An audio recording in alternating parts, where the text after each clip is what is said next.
प्रधानमंत्री नरेंद्र मोदीच्या हस्तुकी श्री संस्थान गोकर्ण पर्तगाळ जीवोत्तम मठाच्या वाठारात 77 फूट उंच प्रभू श्रीरामचंद्राच्या भव्य पुतळ्याचे अनावरण झाले। श्री संस्थान गोकर्ण पर्तगाली जीवोत्तम मठ अपनी स्थापना की 550वीं वर्षगांठ मना रहा है। ये बहुत ऐतिहासिक अवसर है। बीते 550 वर्षों में इस संस्था ने समय के कितने ही चक्रवात झेले हैं। युग बदला, दौर बदला, देश और समाज में कई परिवर्तन हुए, लेकिन बदलते युगों और चुनौतियों के बीच भी इस मठ ने अपनी दिशा नहीं खोई। विकसित भारत 2027च्या नदरेन प्रधानमंत्र्यान गोंयकारांक 9 सूत्री दिल्या। हमारा पहला संकल्प होना चाहिए कि हमें जल संरक्षण करना है, पानी बचाना है, नदियों को बचाना है।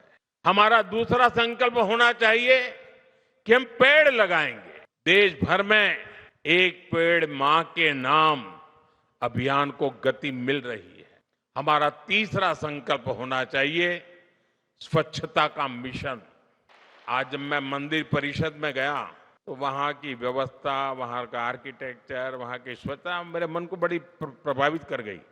मैंने स्वामी जी को कहा भी, कितना शानदार तरीके से इतना संभाला है। चौथे संकल्प के रूप में हमें स्वदेशी को अपनाना होगा। आज भारत आत्मनिर्भर भारत और स्वदेशी के मंत्र पर आगे बढ़ रहा है। हमारा पांचवा संकल्प होना चाहिए देश दर्शन। हमें देश के अलग अलग हिस्सों को जानने समझने का प्रयास करना चाहिए। छठे संकल्प के रूप में हमें नेचुरल फार्मिंग को अपने जीवन का हिस्सा बनाना चाहिए। हमारा सातवां संकल्प होना चाहिए कि हम हेल्दी लाइफस्टाइल को अपनाएंगे। हम श्री अन्न मिलेट्स अपनाएंगे और खाने में तेल की 10% मात्रा कम करेंगे। आठवें संकल्प के तौर पर हमें योग और खेल को अपनाना होगा। और नवे संकल्प के रूप में हम किसी ना किसी रूप में गरीब की सहायता करेंगे।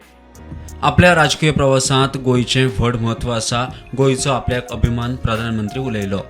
और जैसा आपने कहा, मेरे जीवन के कई पड़ाव ऐसे हैं जिसमें गोवा बड़ा महत्वपूर्ण स्थान पर रहा है।